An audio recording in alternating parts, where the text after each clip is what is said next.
उसका परमाणु कार्यक्रम शांतिपूर्ण उद्देश्यों के लिए संयुक्त राष्ट्र की रिपोर्ट हो, इसके ठीक अलग है। इसके बाद पश्चिमी देशों की टेंशन बढ़ गई है। ट्रंप ने ईरान को चेतावनी दी है।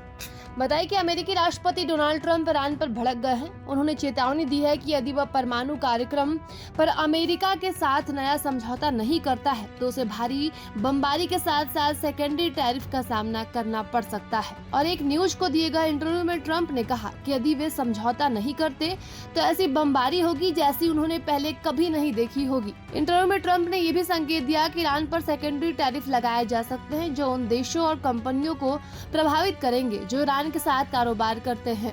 इससे ईरान की अर्थव्यवस्था पर और दबाव बढ़ेगा। ईरान पहले से ही अमेरिकी प्रतिबंधों के कारण परेशानी झेल रहा है। ईरान के राष्ट्रपति मसूद ने डोनाल्ड ट्रंप के पत्र के जवाब में अमेरिका के साथ सीधे बातचीत करने से इनकार किया। उन्होंने कहा कि ईरान अमेरिका के साथ सीधे बातचीत नहीं करेगा, लेकिन ओमान जैसे मध्यस्थों के माध्यम से अप्रत्यक्ष बातचीत की जा सकती है। ट्रंप प्रशासन का कहना है कि वह ईरान को परमाणु हथियार विकसित करने से रोकने के लिए प्रतिबद्ध है। पहले कार्यकाल में ट्रंप ने 2015 के परमाणु समझौते से अमेरिका को अलग कर दिया। इसके बाद ईरान पर कड़े आर्थिक प्रतिबंध लगाए गए थे और इन प्रतिबंधों के परिणाम स्वरूप ईरान ने अपने यूरेनियम संवर्धन कार्यक्रम को बढ़ा दिया, जिससे पश्चिमी देशों की टेंशन बढ़ गई।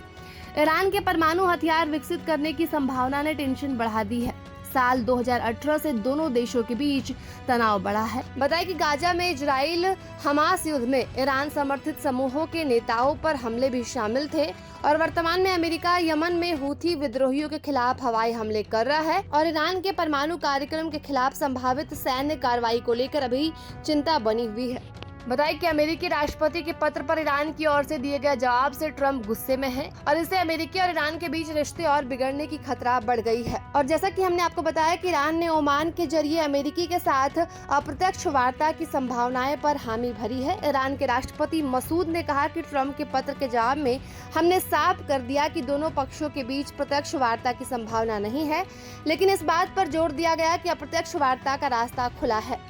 ईरान के राष्ट्रपति मसूद ने कैबिनेट बैठक के दौरान कहा, हम बातचीत से नहीं बचते हैं, लेकिन वादों के उल्लंघन के कारण हमारे सामने कुछ मुद्दे हैं। अमेरिका यह साबित करना होगा कि वे विश्वास बहाली कर सकते हैं। हालांकि इस तरह की वार्ता बहुत कारगर साबित नहीं हुई क्योंकि ट्रंप ने अपने पहले कार्यकाल के दौरान उस परमाणु समझौते से अमेरिका को अलग कर लिया था जो 2018 में विश्व शक्तियों के साथ तेहरान ने किया था। वही यूरोप के देशों का दावा है कि ईरान खुफिया तरीकों से एटम बम पर काम कर रहा है और ईरान गुपचुप तरीके से जरूरी स्तर से ज्यादा यूरेनियम को संवर्धन का काम कर रहा है।